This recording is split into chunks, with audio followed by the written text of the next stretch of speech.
Saudações, queridos irmãos. Aqui fala o Dilanga, o autor da Página dos Mistérios da Verdade. Estamos aqui para tratar mais de um assunto bíblico e com a cosmovisão cristã. E nós acreditamos que o Senhor Deus tem fortalecido a nossa equipa em sabedoria e em recursos também para fazer esse trabalho. Então, nós queremos que o Senhor Deus também nos ajude a alcançar territórios estrangeiros, nacionais, para a glória de Deus Pai. Então, hoje estaremos falando mais de um tema que é mais uma pergunta apontada. É um tema em pergunta, que é: Deus ajuda quem muito se esforça? Então, este é um tema paradoxal. É paradoxal porque as pessoas acham que a responsabilidade humana está acima da graça e há outros que fazem com que seja um ponto extremo em que a graça anula a responsabilidade humana. Então, e também há esta dificuldade em correlacionar esses dois pontos. Enquanto numa vertente é verdade que a graça não precisa da obra do homem, também é verdade que a responsabilidade humana ela deve estar lá.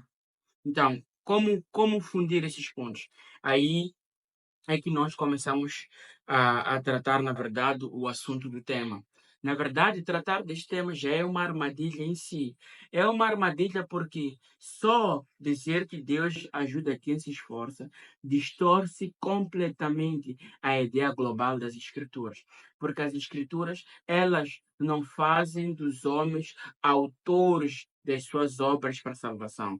Não faz os homens autores das coisas que Deus faz para que os homens sejam abençoados. Então, chegamos neste paradoxo em que todas as coisas que os homens fazem, eles não as fazem por elas mesmas, mas o Espírito Santo as faz e essas obras são reputadas a eles pela graça.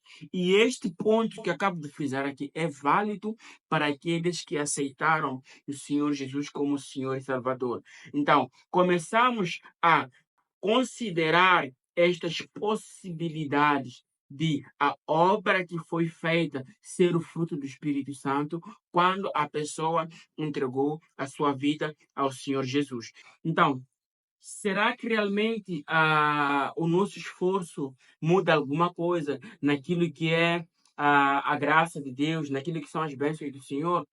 Bem, esta é uma pergunta que responder diretamente pode trazer muitos conflitos, porque a Bíblia, com a sua complexidade, não anula a responsabilidade humana. A Bíblia deixa sempre em evidência que o homem tem responsabilidade de trabalhar, o homem tem responsabilidade de fazer as suas exigências como homem, como provedor de família, como provedor dos seus filhos. Então, mas o que tem de ficar claro aqui é que a bênção de Deus não é conquistada por méritos pessoais. Este é o maior problema, na verdade, que faz com que a gente comece já a ter esses podcasts repetitivos. É que a graça, quando começa a ser associada ao esforço humano, anula o seu significado original, que é a questão de favor imerecido. Quando começamos já a querer rotular a responsabilidade das obras de uma certa forma como um esforço condigno de título, como um esforço que é digno de classificação em relação a Deus, começamos paulatinamente a anular o significado da graça. Porque graça é este ponto fundamental: favor imerecido. E um favor imerecido não é conquistado. Ele não é conquistado por obras de mérito. Ele, ele não é conquistado por obras de mérito. Agora, entra aquele dilema. Se ele não é conquistado por obras de mérito, por que temos que obedecer ao Senhor? Essa é uma pergunta muito inteligente. Mas é inteligente à medida de uma tendência que, no fundo, tenta deturpar a ideia da graça. Porque quando a pessoa pergunta por que temos que obedecer ao Senhor, parte do pressuposto de que se eu não obedeço ao Senhor, mas mesmo se eu não obedecer, eu não vou ter os benefícios da graça. Mas se eu obedecer, também não é porque eu obedeci que tenho os benefícios. Essa ideia já traz uma sede do ego humano, que é a ideia de que o homem, na verdade, quer com que as suas obras tenham algum efeito ou alguma mudança notória para aquilo que são os efeitos da graça. Mas isto não é o vínculo que sustenta a graça. A graça ela é sustentada na medida de que todas as coisas que acontecem em nós partem do coração de Deus, partem da vontade de Deus, partem do amor de Deus e só se concretizam em nós para nos beneficiar. Este é um ponto fundamental. A graça vem nos beneficiar. Em nenhum momento ela vem nos mostrar que a gente era digno, a gente era alguma coisa fidedigna, não. A graça ela vem fazer aquilo que nós não podíamos fazer por nós mesmos. Porque a graça não responde à performance humana. Aquilo que nós fazemos como atos de performance excelentíssimos. A graça não responde a isto. A graça responde àquilo que é o amor de Deus. A graça não é negociada. A graça é dada. É por isso que é um favor imerecido. Agora, Deus não ajuda como quem complementa aquilo que é o esforço humano. Deus ajuda-nos na medida de nós termos esta habilidade de lhe agradarmos. Essa é a ajuda que Deus nos proporciona. Deus não nos ajuda no sentido lato do termo, que é a ideia de nós fazemos alguma coisa e Deus nos ajuda para que nós fizemos alguma coisa. Não. Deus, esta mesma atitude de nós fazermos alguma coisa, só é possível porque Deus nos ajuda. Então, o que quero dizer é que até as mínimas coisas que nós fazemos, que nós achamos que fomos nós que fizemos, as fazemos porque a graça de Deus está lá, pairando sobre nós. E estes mistérios são válidos somente para aqueles que entregaram suas vidas ao Senhor Jesus. Agora, o conflito começa, na verdade, quando começamos a querer fundir o mundano e o cristão. O mundano, quando faz o que faz, ele tem mérito próprio e o salário dele está lá também. Mas o crente já tem outras categorias de classificação que já exclui a ideia de autossuficiência em relação a Deus. Quando ele aceita o Senhor Jesus Cristo, ele está a assinar um divórcio com aquilo que é o mundo. Quando nós estávamos no mundo, havia uma cédula que havia sido escrita com os nossos nomes, com os nossos dados.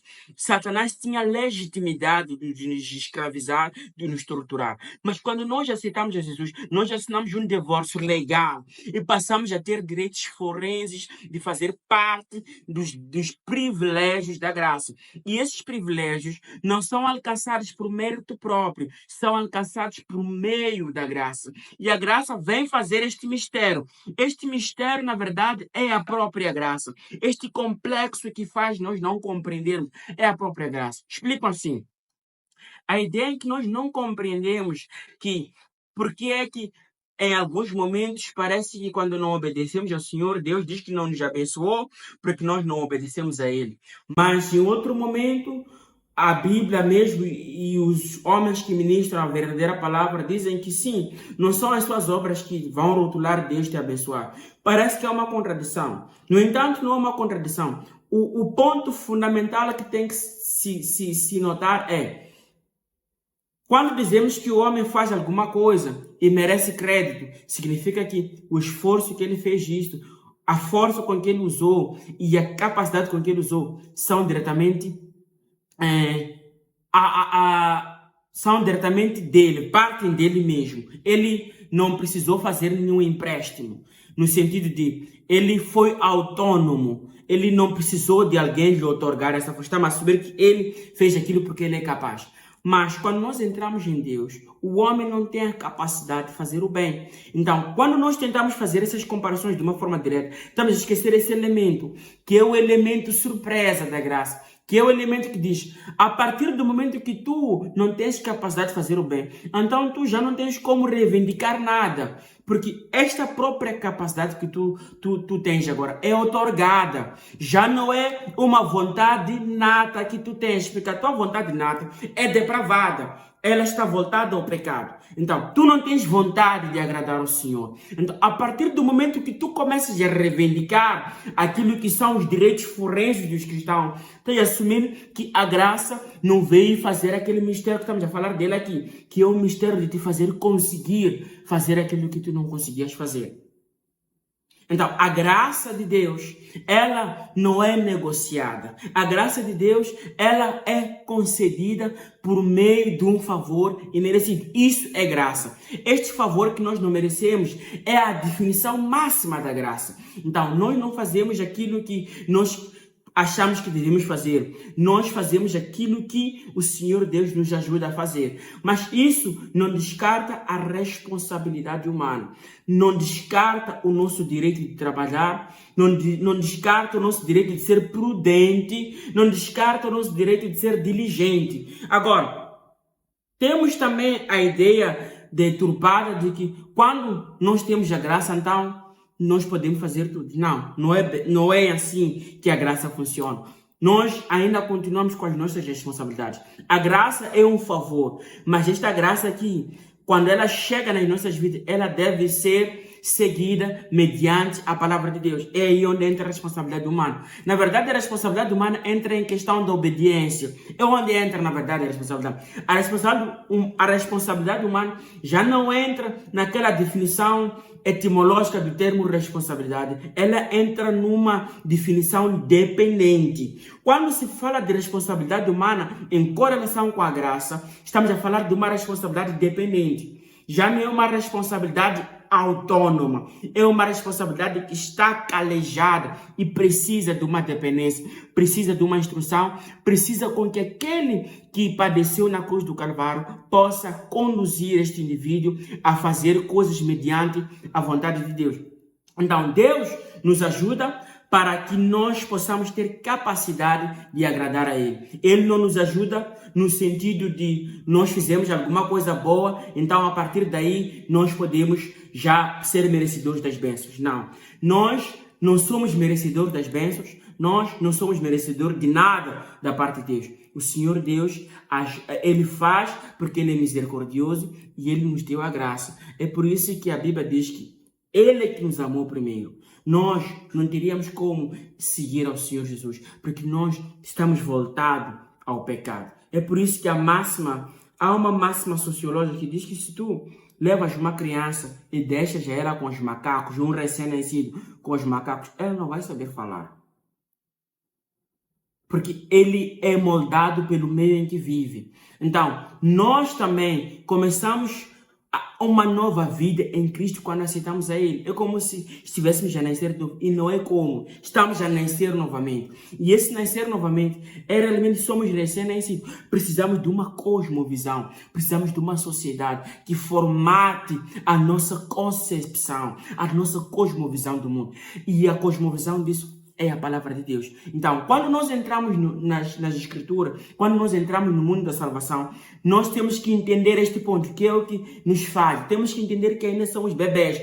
Precisamos de ser ensinados do zero. E se nós aceitássemos ser ensinados do zero, que nós somos bebés quando entramos no Evangelho, não haveria esses conflitos da ideia de que eu tenho responsabilidade, eu faço, mas em alguns momentos parece que não, quando eu faço, parece que não é isso, mas às vezes quando não faço também sou punido por isso. Começamos a fazer essas comparações, na verdade, porque não morremos. Se realmente tivéssemos mortos quando entramos no Evangelho, havíamos de entender que o fato de entrarmos na graça já é uma nova vida. E essa vida é novidade. É novidade de espírito, é novidade da graça, é novidade em todo sentido. Já não somos o velho homem, somos o novo homem. E já não há comparações desnecessárias. A concepção que nos faz fazer essas comparações é a concepção mundana. O que quer dizer que ainda há rastros, ainda há vestígios do mundanismo em nós. É por isso que não nos conformamos com a graça inteiramente. É por isso que também começamos já paulatinamente a ser impacientes quando se trata de falar com o Senhor, parece que nós já queremos mandar ao Senhor e Ele é que tem que nos obedecer. E já não somos, no verdadeiro sentido, dolos. Dolos é do original, que significa escravo. Quando nós nos convertemos, ficamos escravos. Não existe essa ideia que os ateus defendem de que eu não sou do diabo, não sou de Satanás. Ou tu és escravo de Deus, ou tu és escravo do diabo.